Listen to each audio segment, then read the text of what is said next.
Hi guys, मैं हूँ रंजन बोरो थामुलपुर से। आज बहुत ही मज़ेदार प्रोग्राम दिखाने जा रहा हूँ मैं आप लोगों को। तो चलिए आज के ये प्रोग्राम दिखाता हूँ और आप लोग देखते रहिए वीडियो अंत। आज का वीडियो ये ऑल बोडो आर्टिस्ट एसोसिएशन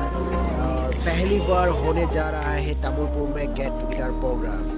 यहाँ देखिए मेरे दोस्त लोग अभी बैठा हुआ है। तो थोड़ी देर के बाद मैं दिखाऊंगा। और मेरे दोस्त यहाँ देखिए, ये है कृष्ण। ये कृष्ण को जोंनि फागुननि हिरो बिथांखौ फंनैसो बुंनो थाखाय माबा जाबाय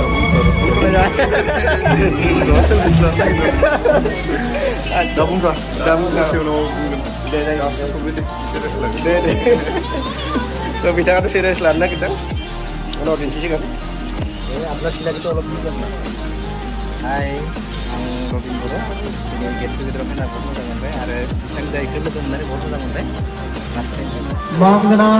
तामुलपुर जिल्ला बर' सिनेमा आर्टिस्ट एसोसिएशननि আপুনি অলপ কৈ দিয়ক। हारिमु नेहाथारि सन्दिप दैमारि बिराद मोजां मोनदों दिनै फार्स्ट टाइम बड' आरो बिजय माइकेल बर' नोंथांमोन नोंथांमोना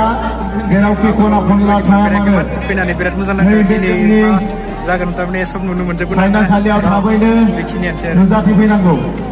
मानो होनोबा जोङो जोंनि हारिमु दिन्थिफुंनाय हाबाफारिखौ जोङो मोनसेनि उनाव मोनसे बारलांनो थाखाय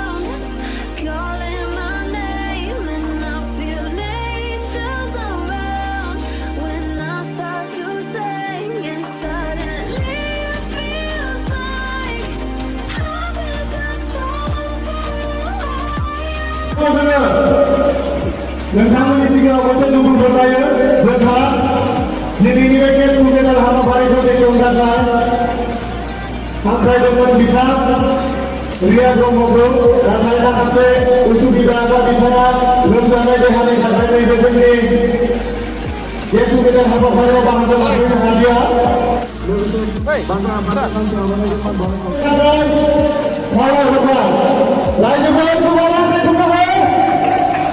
बिथांखौ सिगाङाव फैनानै सिनायथि लानो थाखाय खावलायबाय। बिथांनि जानानै फैसाखौ बायबाय। साबायखर थाबाय बिथाङा जोंनि गेजेराव सिनायथि लानायनि थाखाय। नैबे समाव दङ बिथांनो फैफानो हादों बर'नि मुंदांखा डिरेक्टर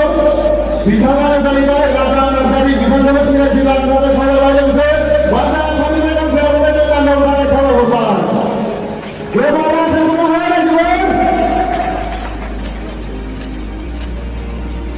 नैबे समाव दङ तामुलपुर दख'रा दुलाराय बर' फरायसा आफादनि आफादगिरि अजित बर'। बिथांखौबो जोंनि बान्दा आफादनिफ्राय गांसे आर'नाइजों बान्नो थाखाय खावलायहरबाय। बिथांखौ सिनायथि लानो थाखाय खावलायहरबाय।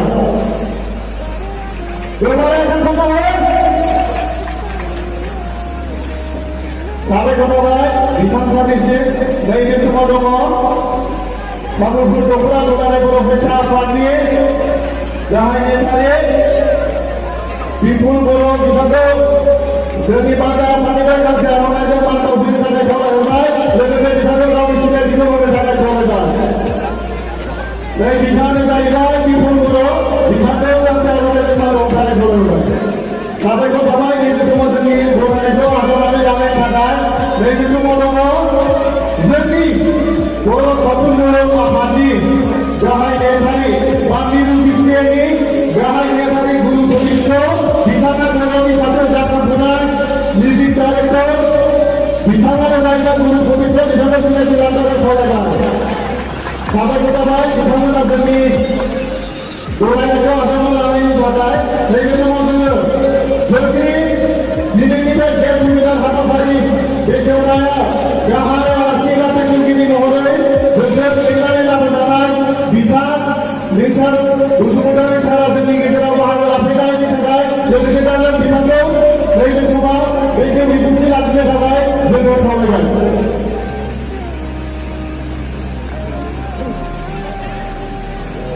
बयबो रायजो राजाफोरखौ फालिगोन गोरलैनिफ्राय सोलोंथाइ खालामो बयबो जाफुंसार जाबाय आरो बेयाव लोगोसे नुजाहोनो हानाय जोंहा आंनि बिदा मानगोनां आदा बिदा नुजाना दंफैयो। बिथाङा आरो बाहाय आदा गुरु पबित्र बेनो जोंहा दैदेनगिरि हिसाबैहाय जोंनि मानगोनां आबुरिया गावनि माखासे खामानियारि देहा प्रब्लेमनि थाखाय नुजाथिनो हायाखै बेनि थाखाय बिनि जानानै आं बयनोबो निमाहा बिबाय दा बेवहाय मोनसे एसे सुबिदा जायाखै प्रग्राम लादों आर्टिस्टफोरनि जोबोद मोजां बेबायदि हाबाफारियाव जौगानानै जोङो गोजोननाय मोनदों दा आं माथो बुंनो आंनिफ्रायनो गोबां मेलेमजिबिफोर आंनिफ्राय देरसिन सिनियरफोर दंबाय आं बेफोरखौबो बयनिसिमबो खुलुमनाय जासिग्रोनाय जाबाय दिनै तामुलपुर माफ्रोमगाफुरि पार्कआव सानसेनि हाबाफारिखौ बैसोगिरि आलासि महरै बाहागो लाफैनानै बेखेवनानै होलांनाय बर'नि सासे जाखांफु फावखुंगुर जोंसार दैमारि बिथां आरो बर' सावथुन मुलुगनि डिरेक्टर बिथांमोन आरो बिफाननि आफादगिरि नेहाथारिजों लोगोसे गुबुन गुबुन बिबाननि बिबानगिरि नोंथांमोन बर'नि आगुनि आरो दानि जाखांफुनाय फावखुंगुर फावखुंग्रि लोगोसे मेथाइ खनगिरि बिथांमोन आरो बेवहायनो बाहागो लानो हानाय तामुलपुर दखरा दुलाराय बर' फरायसा आफादनि गाहाय नेहाथारि बिथां बिपुल बसुमतारी आरो बेवहाय बाहागो लानो हानाय बैसागु मदद होनाय एबा फरायसाफोरावनो बाहागो लाफैनाय हारिमु सिबियारि तामुलपुर ओनसोलनि मानगोनां रायजो राजा बिथांमोन गोरों गोरा नोंथांमोन आङो गोबां बाथ्रा बुंनो सानाखै बे हाबाफारिखौ बेखेवनायनि हाबाफारिमोन आरो बेखौ सुंद' बिबुंथिनि गेजेरजोंब्लाबो मेहेरगोनां फंनैसो बाथ्रानि गेजेरजों बे हाबाफारिखौ बेखेवनाय जाबाय दायो आं सुंद'यै बिबुंथि लाखिनो खावलायदों आं गुसुङै फंनैसो बाथ्रा बुंगोन बर' माहारिया जोङो जोबोद मोनसे गाज्रि थासारियाव दङमोन मोनसे समाव आरो बेखौ फैयै फैयै जोंनि बर'नि माखासे आफादफोर जायफ्रानोखि बर' माहारिखौ दाफुंनो थाखाय बर' माहारिनि गावबा गाव बिथिंजों खामानि मावनो थाखाय बर'नि गेजेराव गोबां आफाद जोनोम जाबाय दुलाराय बर' फरायसा आफाद दुलाराय बर' आइजो अनसाय आफाद बर' साहित्य सभा बर' हारिमु आफाद बर' आबादारि आफाद दा बेबायदिनो गोबां आफादफोर जोनोम जाबाय जोंनि गेजेराव आरो बेनि मादाव जोंहा दिसा बिथांमोनाबो जे फावखुंगुर फावखुंग्रि दङ जोंहा बर'नि गेजेराव बिथांमोनाबो मोनसे आफादखौ दानानै गावसोरनि गेजेराव जे हारिमुनि बिथिङाव बर' माहारिनि गोबां अबदान बिथांखौ होबाय थादों बिथांमोना फावथुननि गेजेरजों बर' माहारिखौ बर' हारिखौ बर'नि समाजखौ बर'नि न'खरखौ फोसाबनो थाखाय बिथांमोनाबो नारा नाथा जुजिदों गुबुन गुबुन आफादफोरा जेरैबायदि बर' माहारिनि थाखाय खामानि मावदों थिग बेबायदिनो दिसानि बिबानगिरि बिथांमोनाबो बे एखे खामानिखौनो मावदों दा बयनिबो खामानि मावनायब्ला जुदि दाजाबथायारि नोजोरजों जायोब्ला बर' माहारिखौ मोनसे समाव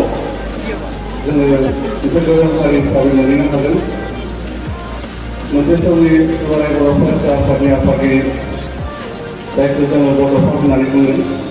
बिथाङा बुंलांदोंमोन बर' माहारिया हारि हिसाबै थांना थानांगौबा जोङो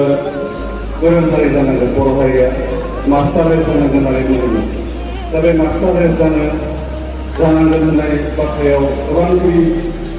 बाथ्राफोर हाबनानै दङ जोङो मोनफ्रोमबो बिथिंखौ नोजोर होनानै मोनफ्रोमबो थाखोनि जोंहा बर' फिसाफ्रा जोंहा खामानि मावनांगौ दङ दा बेनिखायनो आं गोबां बाथ्रा बुंनो सानाखै गोसोआ तामुलपुर बायदि मोनसे जायगायाव तामुलपुर जिल्ला दैसानि बानजायनायाव जे मोनसे हाबाफारि गेट टुगेदार बेखौ लाबाय बेयो जोबोद बाख्नायथाव आरो बेनि गेजेरजों जोंनि गेजेराव खौसेथि अनलायनाय आरो गोजोन मोनसे थासारि बेयो जोंनि गेजेराव फैगोन आं बेखौ नुसिनदों आरो जोंनि बिदा फंबाय रायजो राजा समाज जों बयबो खौसेयै बेखौ बे मदद होलायनानै आवगायलांनो हागोन आरो बर' माहारिया बुहुमाव मोनसे गोख्रों हारि हिसाबै थांनानै थानो हागोन आरो बिसाया बे थांखि लानानै जोनोम जादों बिथांमोननि थांखि आरो बिथांमोननि मावनो लानाया जाहाथे मोगथां महर मोनो आरो बिथांमोना मोजाङै खामानि मावलांनो हायो आं बेखौनो इसोरनि खाथियाव आर'ज गाबनानै आङो सुंद' बिबुंथि खालामनायाव फोजोबबाय गोजोन्थों। साबायखर थाबाय बिथां अजित बर' सारनिसिम नैबे समाव बिथांमोना नैबे जोंनि गेट टुगेदार बा लोगो हमलायनाय हाबाफारिखौ बाहागो लाफैनानै बेखेवनानै होनायनि थाखाय बा बेखौ बिबुंथि लाखिनायनि थाखाय नैबे समाव जों बिथांमोननिसिम जोंनि तामुलपुर जिल्ला बिसिएनिफ्राय गोसो गोरबोनिफ्राय रोजा रोजा साबायखर बावहरबाय। सानसनिमा सरकारि बिथांमोन खुलुमबाय मेम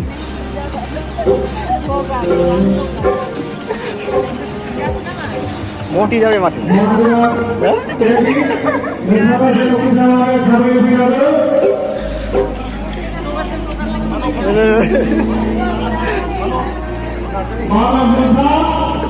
नोंखौ मोजां दिन्थिनाय जायासै ना मोजां दिन्थिनाय जायासै नोंखौ मोजां दिन्थिनाय जायासै होनदों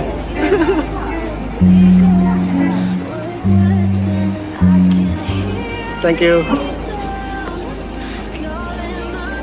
फैदोंसे मेम मोसानाया फैदोंसे गासैबो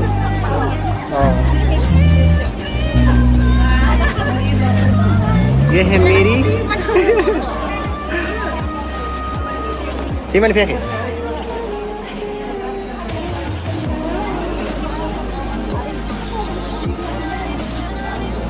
इसका नाम क्या था नाम बोलिए तुम्हारा नाम को बुलाए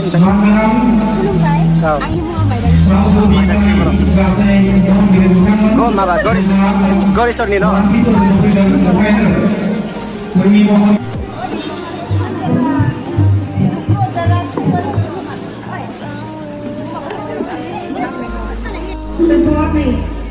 बहुत दिन जायगा मावना दं कर'नानि प्रब्लेम माबानि प्रब्लेम जियानो जागोन आं बहुत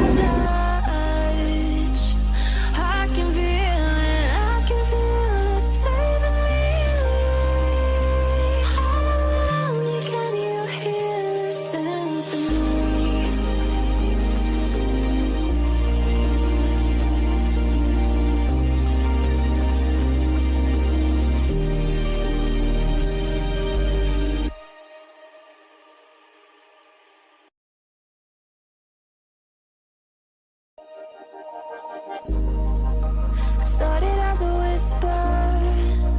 message from a new world I'd never known. Something about it felt like it'd been waiting my whole life. Is this home? I can hear reason calling my name, and I feel angels around when I start to sing, and suddenly it feels like Arab Sports Departmentनि सारदावबाय सारबोनो बिथांखौ गावनि सिनायथिखौ लानो थाखाय खावलायदों लोगोसेयावनो तामुलपुर जिल्ला बिसानिफ्राय माइदांस्रि बर' बिथांखौ बरायनो खावलायदों साबायखर थाबाय लोगोसेयावनो तामुलपुर जिल्ला दुलाराय बर' हारिमु आफादनि नामगोनां आफादगिरि नरेन बर' सार बिथांखौबो गावनि सिनायथिखौ होनो थाखाय खावलायदों लोगोसेयावनो गांसे आर'नाइजों बरायनो खावलायदों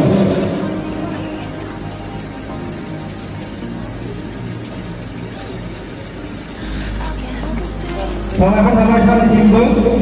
लोगोसेयावनो जौसाङाव नुजाथिनो हानाय तामुलपुर जिल्ला इयुथ पिपिएलनि नेहाथारि मानगोनां रबिन सरगियारि बिथांखौबो गावनि सिनायथिखौ लानो थाखाय खावलायदों लोगोसेयावनो गांसे आर'नाइजों बरायनो खावलायबाय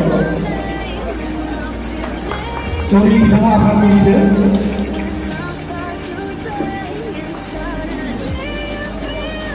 साबायखर थाबाय बिथांनिसिमबो नैबे समाव कालचारेल एन्सार मानगोनां गावनिसा बर' बिथांखौ बिबुंथि लाखिनो खावलायो शारदीय उत्सव एबा बिमा दुर्गानि हामलायथि जासिहरबाय। तामुलपुर जिल्ला बड' सिनियर आर्टिस्ट एस'सिएशननि दिनैनि बे गेट टुगेदार आरो बे गेट टुगेदाराव खावलायनायनि थाखाय आङो तामुलपुर जिल्ला बड' सिनियर आर्टिस्ट एस'सिएशननि दैदेनगिरि बिथांमोननिसिम साबायखर जासिबाय आरो बे मेलाव बा बे गेट टुगेदाराव हारिमु आफादनिफ्राय बाहागो लाफैनाय दैदेनगिरि बिथांमोन बर'नि फावखुंगुर बिथां फैला ब्रह्म आरो गोबां फावखुंगुर फावखुंग्रि बा हारिमुखौ सिबिग्रा गोबां दैदेनगिरि बेवहाय बाहागो लाफैदों आरो गुबुन गुबुन फरायसालि सोलोंसालिनिफ्राय फरायसुला फरायसुलि बाहागो लाफैदों आरो बे तामुलपुर ओनसोलनि हारिमु सिबिग्रा हारिमुखौ मोजां मोनग्रा सिबिजाथाव रायजो राजा नोंथांमोन दा गोलाव बाथ्रा आं बुंनो सानाखै हाबाफारि गोबां दंबावो आं खम सम नोंथांमोननि बे हाबाफारियाव बाहागो लानो हागोन जोंनि बर'नि जि हारिमु बे हारिमुखौ जौगाहोनो थाखाय मुलुगाव सिनायथि होनो थाखाय बिटिसि शक्तिनि गेजेरजों बे बिफानखौ लाना फैनाय जादोंमोन कालचारेल एफेयार्स होननानै 2020नि बिसायख'थिनि उनाव आंखौ हारिमु बिफानखौ नायनो होदों जोंनि दानि बिटिआर सरकारा आङो नायबाय जोंनि जि हारिमु जोंनि बे बर'नि हारिमुखौ फावखुंगुर हारिमु दैदेनगिरि फावखुंगुरि बिथांमोनासो फोथांनानै दोनदों सोरखारनिफ्राय मावनांगौखौ 1% मावदों आं नुबाय कालचारेल एफेयार्स एबा हारिमु बिफाना बिटिसिनि गंब्रै जिल्लायाव दासिम 9 जनल' कर्मचारि दङ एमप्लयार only 9 उदालगुरि बाक्सा चिरां आरो क'क्राझाराव एसिस्टेन्ट डाइरेक्टर थानांगौ मात्र 9 जनल' दा सरकारनिफ्राय मोनसे डिपार्टमेन्टआव मोनसे बिफानाव 9 जनल' अफिसारजों बे हारिमुखौ बोरै डेभेलप खालामनो हजों जोंनि टंलायाव गंसे गुदि फरायसालियाव 11 जन मास्टार दङ 11 जन असमिया मिडियामनि 11 जन दङ बेयाव मास्टारा मोनब्रै जिल्लायाव जोंनि हारिमु बिफाना 9 जनल' बेसेबां लास्टिंसिम आरो जिखिनि अफिसारफोर दङ मेक्सिमामानो अफिसाव रेगुलार जाया नेग्लिजेन्सि खालामनानै दोनो उदालगुरिनि सासे पियननि दरमाखौ दान मोनसे दाननो गोनां बायद' जादों दाखालि जेबो गुरुत्व गैया दा बेखायनो फैबाय थानाय समाव जोंनि सरकारनि बे सोलिबाय थानाय मावबिथांखि समाव जोंनि सरकारनिफ्राय हारिमुखौ जौगाहोनो थाखाय जों माखासे परिकल्पना लादों आरो बेखौ नोंथांमोना मोनथिबाय बर'नि जेसेबांखिनि गोजाम सावथुन गोजाम मेथाइ आगु दिहुनलांनाय जायफोर दङमोन बेखौबो सरकारा प्रिजार्भ खालामनानै दोननायनि जेबो बेबस्था गैयामोन नाथाय जोङो सरकाराव फैनाय लोगो लोगो बर'नि जेसेबांखिनि गोजाम सावथुन दङ बेखौ बुथुमनानै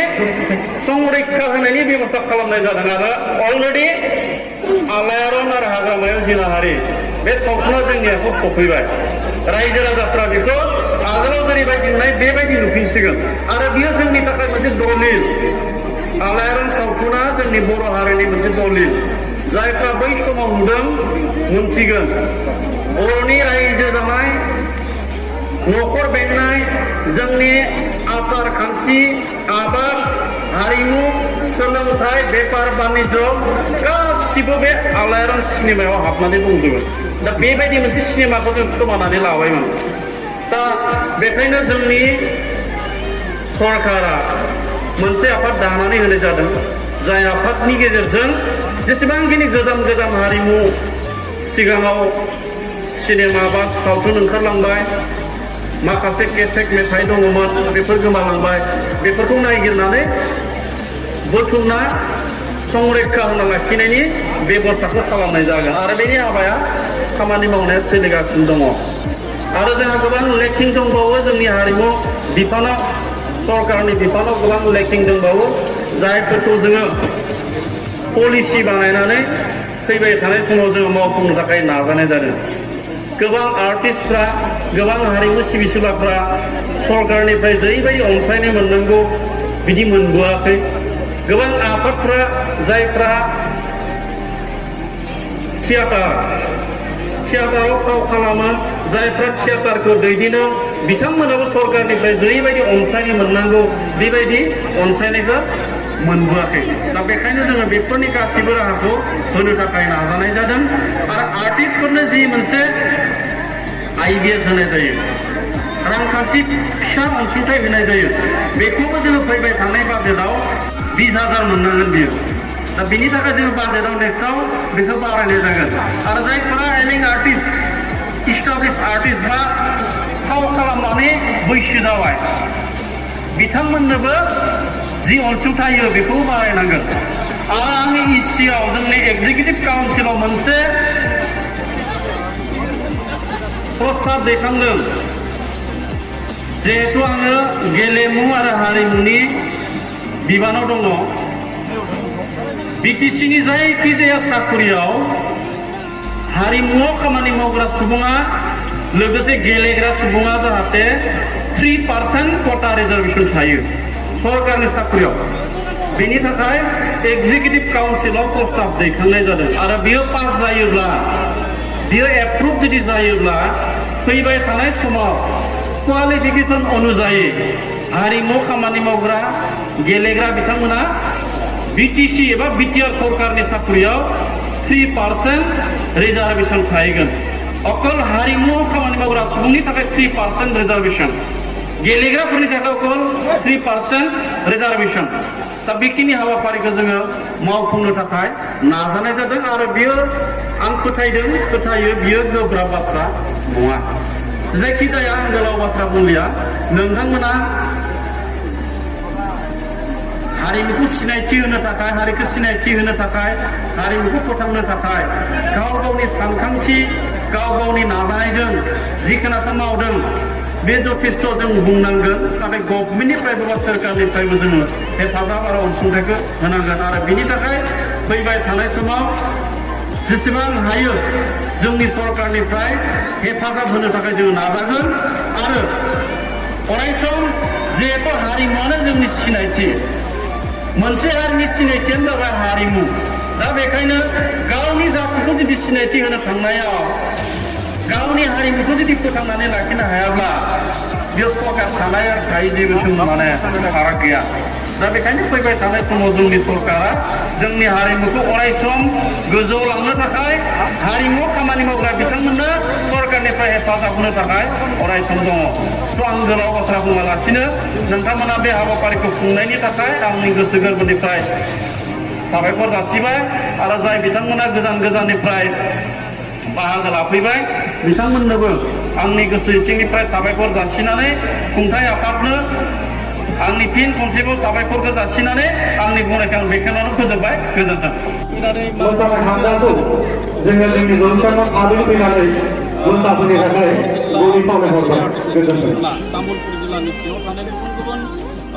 हारिमुनि आयदायाव खामानि मावनाय जि हारिमु सिबिग्रा बिथांमोन दङ फावखुंगुर बिथांमोनजों लोगो मोनलायनाय जि मोनसे हाबाफारि लादों बे मोनसे मोजां हाबाफारि आं बेयाव बाहागो लानानै गोजोननाय मोनदों आरो बेखौ नांनानै बुंगोन जिहेतु जोंनि बिटिआर सरकारा जोंनि ओनसोलखौ जौगाखांहोनो नागिरदों आरो जोंहा मोनसे कमिटमेन्ट दङ जे जिहेतु जोङो संग्रामनि गेजेरजों जोंनि हारिखौ जोङो सिनायथि होनांगौ आरो बेखायनो जोङो बिसेसकै जोंहा बर' हारिमुखौ जौगाखांनो थाखाय फोजौखांनो थाखाय सरकार बिथिंनिफ्राय गोबां दायथ' लानो गोनां दङ दा बेखायनो जोङो मोनसे आफाद दानाय बा मोनसे कमिटि जोङो दानानै होनाय जादों जाय कमिटिया जोंनि बेफोरनि गोजाम गोजाम जायफोर सावथुन ओंखारलांबाय जायफोर जोंनि आखायाव गैला